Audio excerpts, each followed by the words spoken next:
What's good, YouTube? This is 6 fun date questions that stimulate conversation and potentially can give you some insight into a person that you may not know. But before I start, this video is sponsored by Aura. Are you worried about your personal information falling into the wrong hands? You should be. In 2022, it happened to over 40 million people. Stay protected with Aura. They are #1 in identity theft and financial fraud protection. In today's digital age, hackers are more cunning than ever. Aura's advanced technology and expert team are here to defend you. With Aura, you'll get real-time alerts, ensuring you'll always know when suspicious activity occurs and what to do about it. Want to know if your personal information has already been stolen? Sign up right now to see if you've been compromised. And if the worst happens, their 24/7 support team is just a call away, ready to help you resolve any issues quickly and efficiently. And if that's not enough, don't forget that Aura backs up their promises with $1 million worth of identity theft protection insurance. Sign up for Aura's 2-week trial today and experience peace of mind like never before. Visit aura.com/KevHick today. Now on to this topic. Now jumping right into this, the first question that you can ask for a little bit of insight and to stimulate good conversation. Again, all of these questions are built to have a conversation off of. So you will ask follow-ups. There will be rebuttals. You don't just stop the conversation at whatever their answer is. You always ask for more. You give a little bit your own. It's a fun conversation. Too many people I encounter don't know how to go on a date and just have a good time, right? It's too analytical. It's too serious. It's too heavy. People can feel that. And that's why a lot of you don't get second dates, because if people are not having a good time with you, they feel, like an interrogation is happening, which is fine. I like that tactic, but it also should accompany some fun, some lighthearted conversation, some discovery, some relaxation.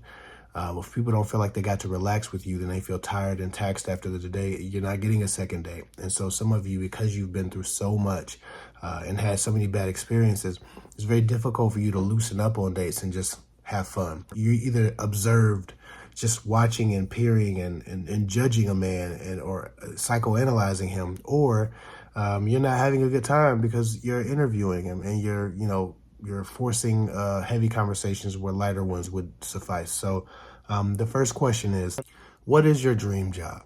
Okay. It's fun. It's light. It shouldn't make things too heavy. What is your dream job is a good question because it gives you a sense of that person's imagination. It also gives you a sense of the part of themselves that they like to function in or wish they could function in on a more consistent or regular basis. It also shows you if they dream big or think small, if they limit themselves, if they limit their mind. It can give you a lot of other insight beyond whatever their answer may be. So I think that a really good conversation can happen, from the, what is your dream job? If you could do anything in the world, what would you do?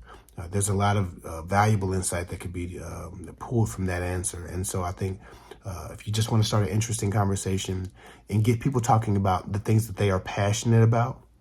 And remember, I've always told you guys in one of my favorite books, How to Win Friends and Influence People, one of the ways to get people to have a good time and feel a sense of having a good time is to get them talking about the things that they are passionate about, the things that they like, the things that they want, not only for themselves, but the things that they enjoy doing.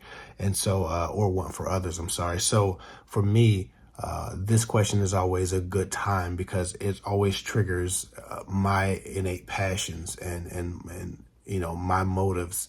And if I'm talking about the things that I like, I'm speaking with a lot of purpose, with a lot of intention, with a lot of energy. I'm committed to the conversation at that point. And too many of you don't know how to engage someone in a conversation that they can commit to because you don't know how to talk to strangers. And so one of the easiest ways to learn how to talk to strangers and have a really interesting conversation that gives you a lot of insight in who they are is to get them talking about the things that they are passionate about. The easiest way to do that is to ask them if they could do anything in the world, what would they do for a job? What is their dream job? Some version of that question, and let them talk. Again, you'll learn so much more about their personality than whatever that thing is.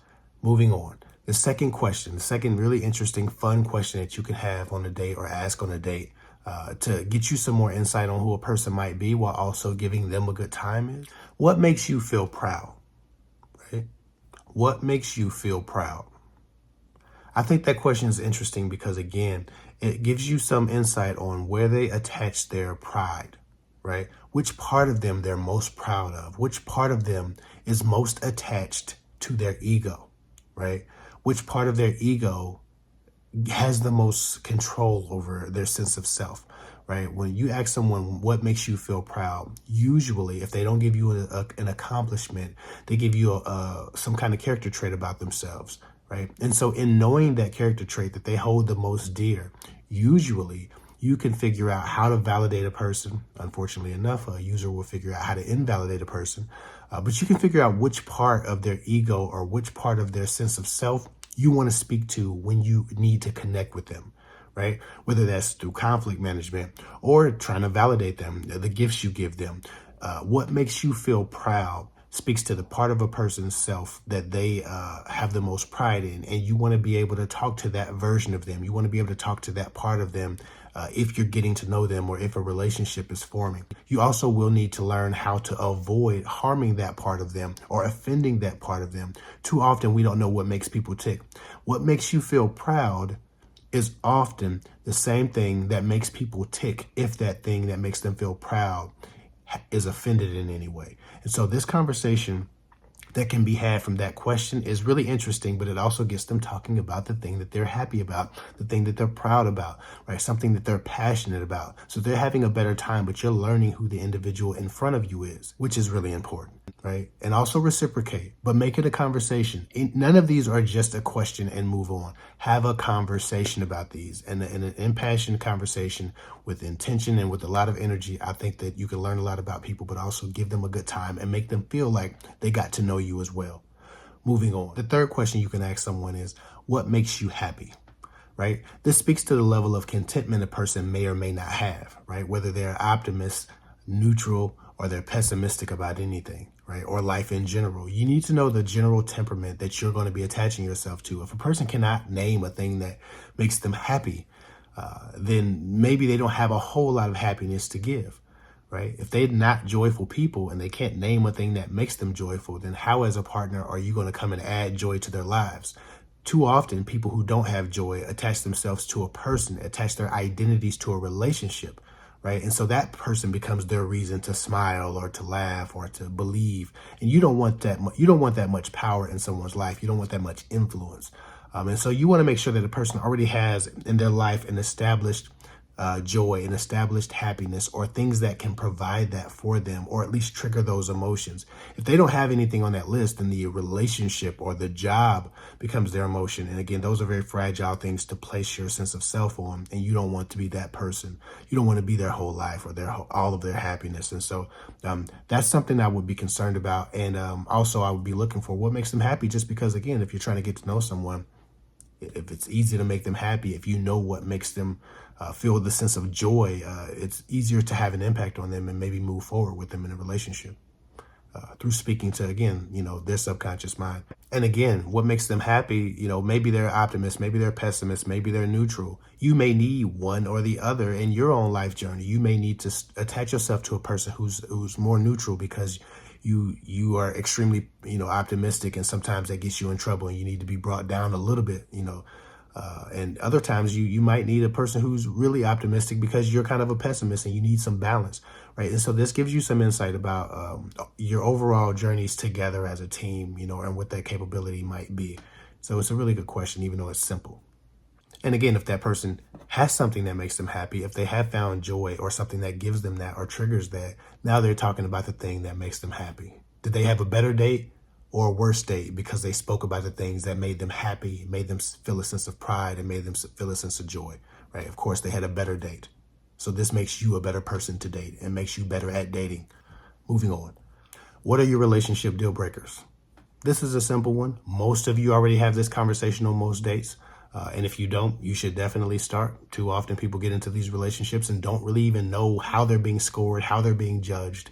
And also, again, to that point, a lot of you can't get what you want from relationships or get what you want from the talking stage. A guy's not talking and he's not texting, he's not calling enough.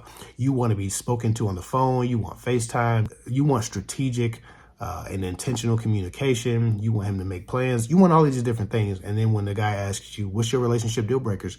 You go off into the future and you're talking about cheating and lying and things of that nature. Yes, you can talk about those things. Those things are also relationship deal breakers, but you have an opportunity here to set the stage and to set the rules and the boundaries and the expectations for the talking phase. So don't skip over this question and go to cheating down the line in the future one day. You can say my relationship deal breakers are usually when a man doesn't text me or call me enough when we're in the talking phase, right? You can speak to the phase you're in. You don't have to speak to the future all the time. This will help you establish the standard for whatever it looks like to get to know you immediately. So what are your relationship deal breakers?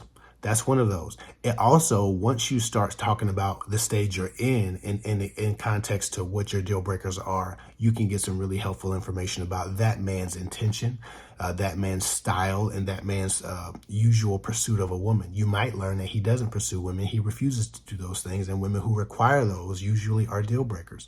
But you need to start speaking to where you are in the specific phase of the relationship right now. Stop trying to kick the can down the road and talk about cheating and lying and doing all these different things that people do when they're in a real relationship, because most of y'all aren't getting to the real relationship. You're stuck in a talking phase because people aren't doing the right things to make each other feel comfortable in the talking phase. So speak to the talking phase about your deal breakers. Moving on. This next question is good because it shows how inhibited a person might be emotionally, or how suppressed they might be emotionally. How expressive a person is when answering this question is really vital to understanding how in tune they are with their own emotions and how comfortable they feel expressing them, and how they might be expressing their emotions with you and about you in your relationship, especially as it pertains to positive ones. And that question is, why is your best friend your best friend? Now think about it. This is their favorite person in the world, right? This is the person that they choose to hang out with, choose to spend time around, choose to give energy to, choose to look out for, and want to be looked out for by. So when you think about this person, they're really important. They probably earned that position. They've done some things. They've been through some stuff together. They're best friends. If a man or a woman, but a man specifically, because y'all my audience, can't express to you why his best friend is his best friend, and he can't do so in a way that kind of makes you feel it, then he may be suppressed emotionally. He might not be able to express himself emotionally. A lot of us are inhibited and don't know how to speak about what we feel. Sometimes it's harder for us to feel or speak about the things we feel positively about and the things that make us emotional in a good way than it is to speak about the things that upset us. Most people can express anger, frustration, negative emotions, because it doesn't take any vulnerability to do that. Anybody can be angry or say something nasty or mean or upset, right? We all have red courage. When we're upset, we can express that. But very few of us can express when things are really good, how much we love someone else outside of ourselves, how much we love our friend, how much we love our sister, how much we love, whoever, right? Sometimes people just don't get in touch with that part of themselves, and they haven't developed that part. And so if you're a person who needs a man to express to you, to verbalize to you, to be romantic, and he's inhibited about how much he loves his best friend and why, the potential is he might have those same inhibitions when it comes to expressing his love for you. You know, maybe he has been through some traumas, he's been betrayed or something, and he's having difficulty getting in tune with those emotions. Maybe vulnerability is his issue, and sharing those emotions is a problem for him because it makes him feel like he's putting himself out there. You want to know how inhibited a person is emotionally before you start to expect from them any expression of emotion. And so why is your best friend your best friend?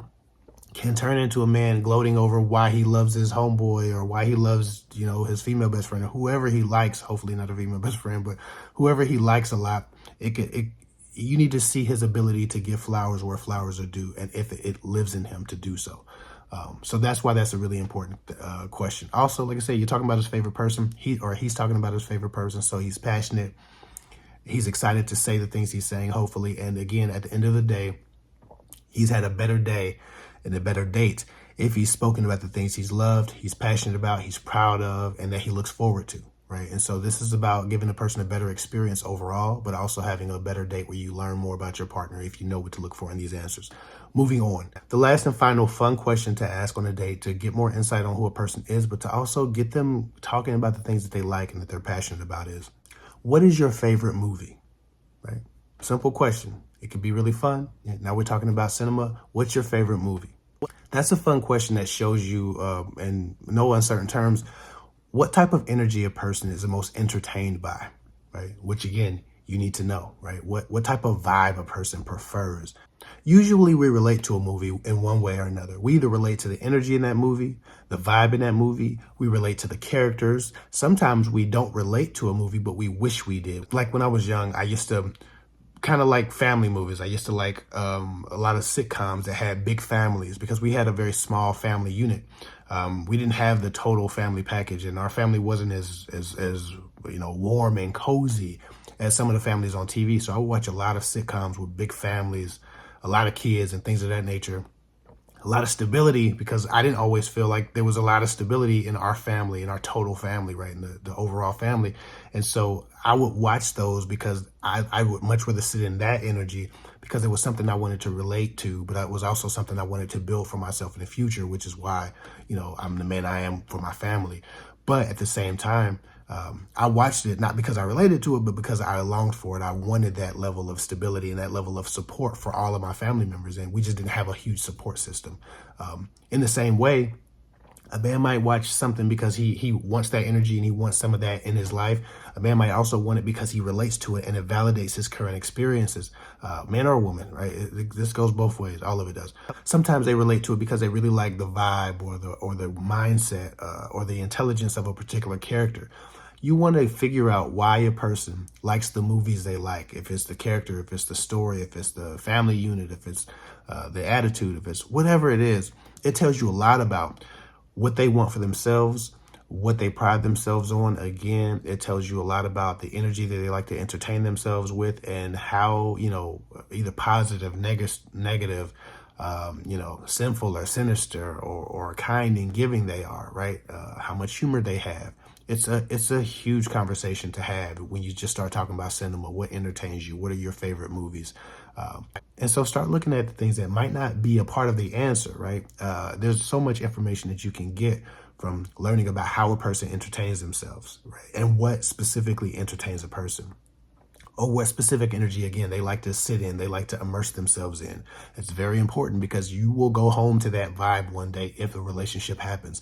This will be the person you go home to. So this is valuable information to you. So again, that's it. That's 6 fun questions you can ask on a date that give you some insight on who the person might be and what type of vibe they are, what type of human being they are, and what they might have to offer you in a real life situation where you're coming home to them or you're speaking to them every day or they're just a part of your life. So make each of these a conversation. They're not just questions. Have a conversation about each of these questions. And I think that you can have a really good time on your date and become a more entertaining and a more well-rounded dater. Anyway, that's all I got for now. If you need coaching, go to kidfig.com. Follow me on Instagram at kidfig24. I'll get with y'all later.